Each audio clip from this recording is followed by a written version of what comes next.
Avant de commencer, abonnez-vous et cliquez sur la cloche de notification pour ne rien rater.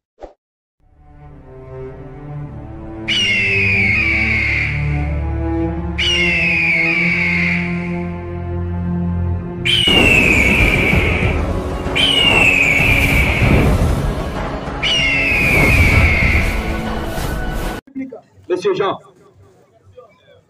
Monsieur Jean. Amen.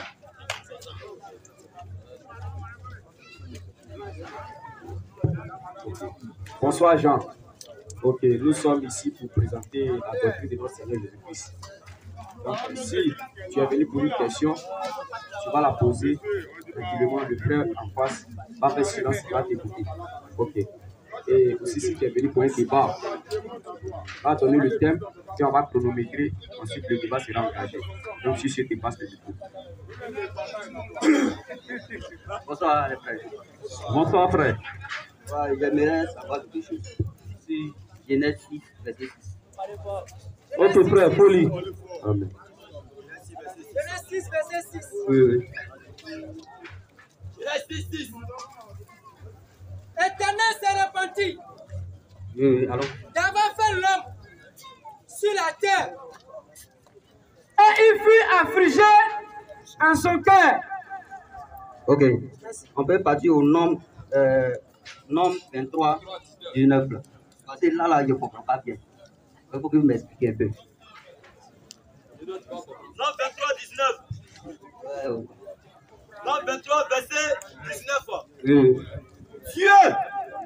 Dieu n'est point un homme pour mentir, ni un fils d'un homme pour se repentir. Ce n'est qu'il a dit. Ne le ferait-il pas ce qu'il a déclaré? Voilà, ça va. Maintenant, le frère, pardonnez, expliquez-moi cela. Parce que l'autre côté, Dieu ne se repentit pas, l'autre côté aussi se repentit. Je ne comprends pas là. Ok. Que Dieu te bénisse. Je vais commencer là où tu as terminé. Parce que ça là, c'est le verset phare même des musulmans. C'est le verset phare des musulmans. Dieu n'est point un homme pour mentir. Donc pour qu'on dit Dieu n'est point un homme, oui, automatiquement, Jésus s'est manifesté sur la terre en tant qu'homme, ça ne peut pas être Dieu. Je vais expliquer ces versets-là. Frère, reprends les textes. Dieu n'est point un homme pour mentir. Je sais que tu es allé quand même à l'école. Au CE1, on nous enseigne ce qu'on appelle les verbes d'état, les verbes être et les verbes avoir. On dit Dieu n'est point Un homme pour mentir. Tu vois, dans les textes là, il y a un verbe d'état, le verbe être. Le verbe être là, le verbe d'état là, c'est un verbe qui met en exergue la nature de la personne, la nature propre de la personne. Je te prends un exemple. Quand je dis je suis un homme, c'est ma nature. Donc on dit Dieu n'est point un homme. Tu comprends pas? Quand on dit Dieu n'est point un homme, on parle de sa nature. Si Dieu n'est point un homme, Dieu est quoi? Jean 4, verset 24. Jean 4, 24. Parce que nous les chrétiens, on n'a jamais dit que Dieu est un homme. Jean 4, 24. Jean 4, 24. Dieu est esprit.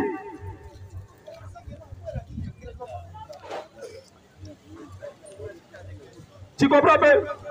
Dieu dit, Dieu n'est point un homme. Le verbe être là, c'est un verbe d'état qui met en exergue la nature de la personne. Tu comprends pas? Donc quand on dit Dieu n'est point un homme, ça veut dire que Dieu n'est pas un homme. Tu comprends pas? Il n'est pas un homme. Maintenant, si Dieu n'est pas un homme là, si Dieu n'est pas un homme, il est qui? Il est quoi? Si Dieu n'est pas un homme, il est quoi? Jean 4, verset 24. Jean 4, 24. Jean 4, 24. Dieu est esprit. Tu vois? Dieu est esprit. Dieu n'est pas un homme, mais Dieu est esprit. Tu vois? Mais nous on dit Dieu là, il peut se faire homme ou il peut devenir un homme. Mais en réalité, ce n'est pas un homme. Parce que si moi je te dis que je suis devenu homme, tu vas me poser forcément une question. Tu étais quoi avant de devenir homme? Tu vois? Mais nous on dit Dieu peut devenir homme. Et Dieu est devenu homme en la personne de Jésus-Christ. C'est aussi simple que ça. Et c'est ça là qui fatigue les musulmans. Quand on dit Dieu n'est pas un homme, automatiquement, ah, Dieu ne peut pas devenir homme. Et il change le verbe être là à un verbe au verbe devenir. C'est une erreur. Dieu peut devenir homme. Il peut faire ça. Tu comprends un peu? Voilà. Maintenant, Dieu ne ment pas. C'est pas ça. Dieu ne peut pas mentir. Dieu ne peut pas se repentir. On va voir si est-ce que Jésus aussi n'est pas la même chose. 1 Pierre 2, verset 21 à 22. 1 Pierre 2, verset 21. Verset 21 à 22. Hey! C'est à cela que vous avez été appelés. C'est à cela que vous avez été appelés. Parce que Christ. Parce que Jésus-Christ aussi a souffert. Lui aussi a souffert pour vous. Pour nous.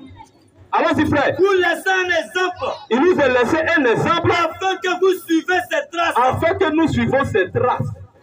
Allons-y. Lui qui n'a point commis de péché. Tu vois? Si c'était là, qui peut vivre si c'était sans péché? Un homme peut rester sur la terre ici 33 ans et demi, sans péché. Même un jour. Qui peut faire ça? Est-ce que lui, c'est un homme qui est là? Lui, n'a pas dit qu'on peut l'appeler être humain. Jésus-Christ n'était pas un être humain naturel, comme nous. Nos corps a été formé de la poussière de la terre. Mais Jésus-Christ, là, son corps était formé, c'était la parole. C'est pourquoi ce corps-là ne pouvait jamais, ça ne peut pas pécher. Le sang de Marie n'a pas touché, ne s'est pas mélangé avec le sang de Jésus. C'est impossible. Si le sang de Marie avait touché Jésus, il allait sortir pécheur. Il allait sortir pécheur. Jésus, c'était la parole. Cet esprit qui a couvert Marie qui s'est formé un corps, qui est descendu sur la terre. C'est un mystère qui échappe même les musulmans. Et c'est ce petit mystère qui les envoie à l'enfer. C'est que Jésus a dit, vous adorez ce que vous ne connaissez pas. Mais nous, nous adorons ce que nous connaissons. C'est ça. Jésus peut prendre un corps pour s'arrêter ici parmi nous. Tu comprends? Tu comprends?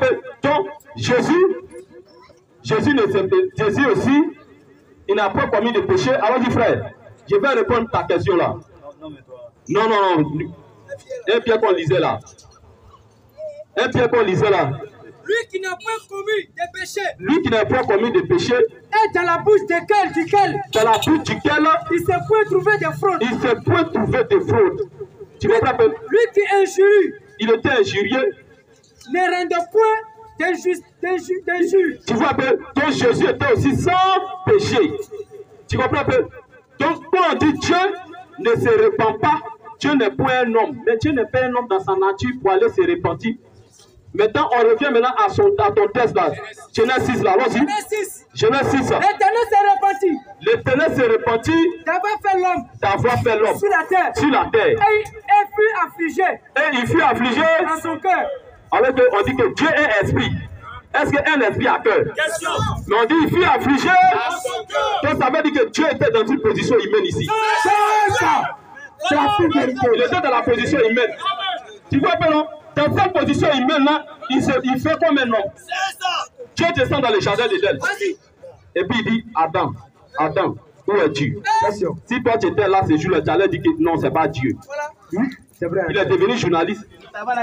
Il demande même renseignement. Qui peut se cacher devant Dieu? Personne. Et Adam dit, j'ai entendu ta voix, je me suis. Dieu était dans quelle position et puis Adam parlait comme ça? Dieu était dans une position humaine et puis descendait dans le jardin d'Éden. Pour poser avec son ton petit. Pour qu'il y ait de dialogue, Dieu ne peut pas laisser dans sa dimension de Dieu. Il ne peut pas poser avec Adam. Dieu, même quand il parle là, c'est le tonnerre. Il regarde un peu. Sur la montagne de Sinaï, le peuple disait que, Moïse, nous on est fatigués de t'écouter. Nous on veut attendre Dieu directement nous parler. Avec le voix. Nous-mêmes on veut le voir. On veut l'attendre et puis nous parler directement. Donc Moïse va quitter là. Moïse est parti voir Dieu. Il dit Dieu, voici ce que tes bons petits là disaient. Il ne veut plus m'écouter, il veut te parler maintenant. Il veut t'écouter les parler. Donc Dieu dit, bon Moïse, c'est pas grave. Donne les rendez-vous à la montagne là. Ils n'ont qu'à venir là-bas. Ils n'ont qu'à se purifier pendant 3 jours. Ils n'ont qu'à venir. Ils se sont purifiés. Ils sont venus 3e jour à la montagne.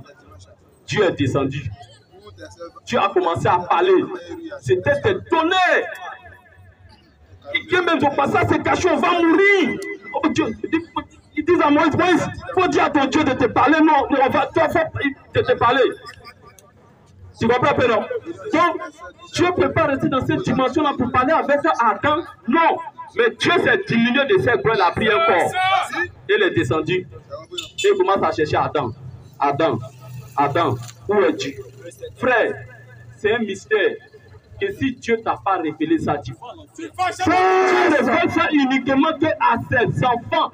C'est pourquoi le frère a dit qu'aller au ciel, c'est une prédestination. Si Dieu t'aime, il doit te révéler la vérité. C'est ça. Jésus-Christ, c'était Dieu manifesté dans un corps humain. Dans le jardin d'Éden, c'était Dieu qui parlait avec Adam, il conversait avec Adam. Il dit, Adam, où es-tu? C'est la même chose qu'il a fait ici. Dieu s'est répandu dans son cœur. Et le verset même te montre, il écrit le mot cœur là, pour t'interpeller, pour te faire voir que Dieu était dans une position humaine ici. Sinon Dieu ne se répand pas. Jamais. Il ne se répand pas. Donc voici la réponse.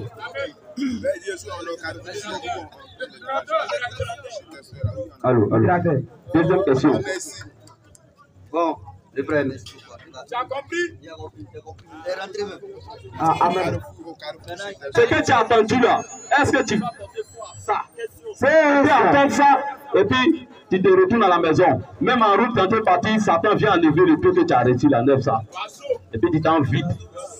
Tu comprends un peu? Donc, je me limite là.